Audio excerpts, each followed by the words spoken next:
Hello दोस्तों, राम राम। कैसे हैं आप सब। आज मैं आपको अपनी एक कहानी सुनाता हूँ जो आपको बहुत ही अच्छी लगेगी, जिसका शीर्षक है मेरी सहपाठी रेखा।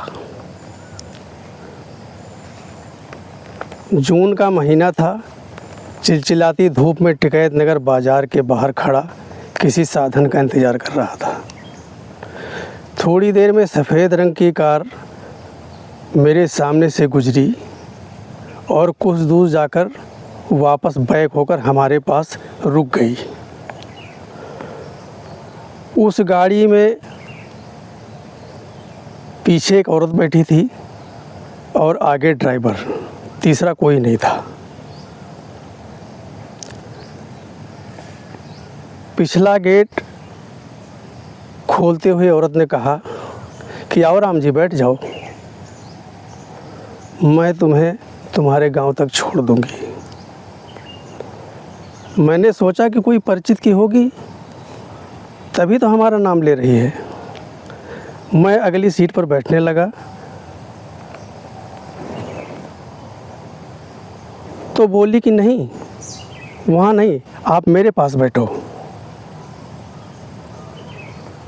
मैं भी उसी के साथ बैठ गया। उसने बोला कि ड्राइवर भैया, जब गाड़ी रुकी गई है तो पीछे जाकर के 2 किलो मीठा ले आओ, और हाँ, गरम समोसे मिले तो ज़रूर लाना, क्योंकि हमारी माँ को गरम समोसे बहुत पसंद हैं। ड्राइवर पैसे लेकर बाज़ार चला गया। अब गाड़ी में हम और वो। मैंने पूछा कि मैम, मैंने आपको पहचाना नहीं। तो बोली कि हाँ, पहचानोगे कैसे, स्कूल में तो अक्सर आप हमारा लंच चुरा कर खा लेते थे। तुम्हें क्या पता मैं जानती नहीं थी। एक दिन लंच चुराते हुए मैंने खुद देखा था अपनी आँखों से, लेकिन मैंने सोचा कि चलो, जब चुरा ही लिया है तो खा भी लो। मैं अपनी माँ से बताया करती थी कि हमारे स्कूल में एक लड़का है जो रोज़ हमारा लंच चुरा कर खा जाता है। माँ बोलती थी कि स्कूल में कंप्लेंट क्यों नहीं करते, स्कूल में कंप्लेंट कर दो उस लड़के के नाम। पर मैं क्या करती, स्कूल में जितने भी लड़के थे उनमें से आप मुझे बहुत अच्छे लगते थे, बहुत अच्छे लगते थे। इतना सुनते ही मैं समझ गया और बोल पड़ा, अरे रेखा तुम, अरे रेखा तुम। वो बोली कि हाँ, मैं रेखा, रानी मऊ की रेखा। ड्राइवर भी समोसे लेकर आ गया और अगली सीट पर रख करके गाड़ी को स्टार्ट किया। जब गाड़ी स्टार्ट हो गई तो रेखा ने कहा कि भैया, गाड़ी बहुत धीमे चलाना, बहुत धीमे, ज़्यादा भगाना नहीं, जितना स्लो चल सकते उतना स्लो चलना। कार भी चींटी की तरह रेंग रही थी। रेखा ने कहा कि हमारी माँ की तबीयत अब कुछ ठीक नहीं रहती, उन्हीं को देखने जा रही हूँ। मैंने पूछा, आपके बच्चे नहीं आए नाना नानी से मिलने के लिए? तो रेखा ने सिर हिलाते हुए कहा कि हमारी किस्मत में बच्चों का सुख नहीं है। खैर, ये सब छोड़ो, आप क्या कर रहे हो?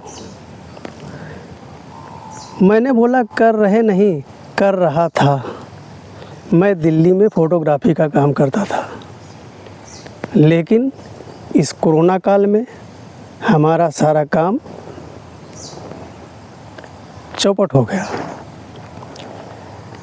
कोरोना काल में हम अपने गांव वापस आ गए और अब हम यहीं पर रहते हैं।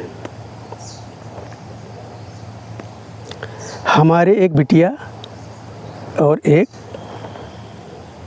बिटिया और एक बेटा है, जिनका दिल्ली में अपना अपना फ्लैट है, अपना अपना परिवार है वो सब वहाँ रह रहे हैं। जब भी दिल में आता है दिल्ली चला जाता हूँ, दोनों बच्चों से मिल लेता हूँ। हमारा गांव आ चुका था। मैंने रेखा से बोला कि हमको यहीं उतार दो, तो रेखा बोली कि 40 साल बाद हमारी आपकी मुलाकात हुई है और चलो आप हमारी माँ से भी मिल लो। माँ से मिलाने में मुझे बड़ी खुशी होगी। एक माँ ही है, पापा तो हमारे भगवान के पास हैं। ना चाहते हुए भी मैं रेखा के साथ रानीमूत चला गया।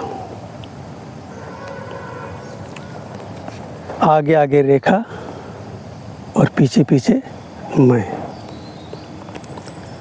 अपनी माँ को देखते ही रेखा बोली कि माँ, आज मैं उसी के लड़के को पकड़ कर लाई हूँ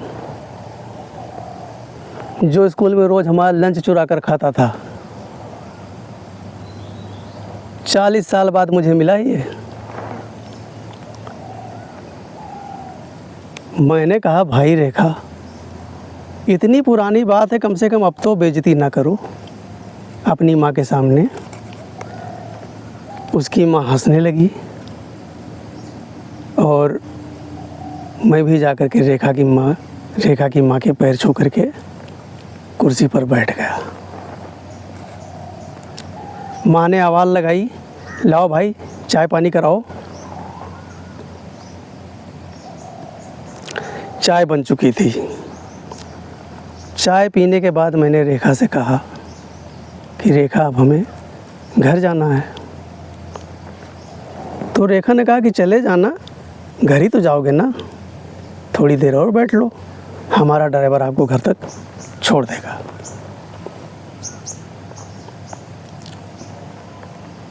और हाँ,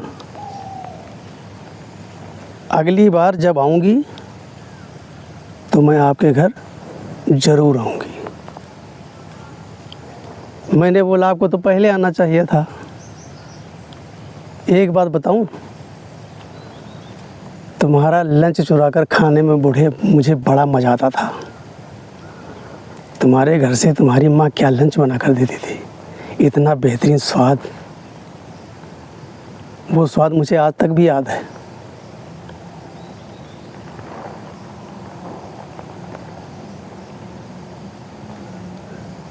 रेखा ने ड्राइवर को बुलाया और बोला कि भैया को अजय मुँह छोड़ देना। मैं ड्राइवर के साथ अपने घर आ गया।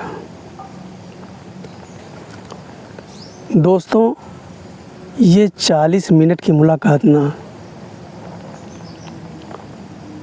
40 साल का सफ़र करा दिया मुझे। 40 साल का।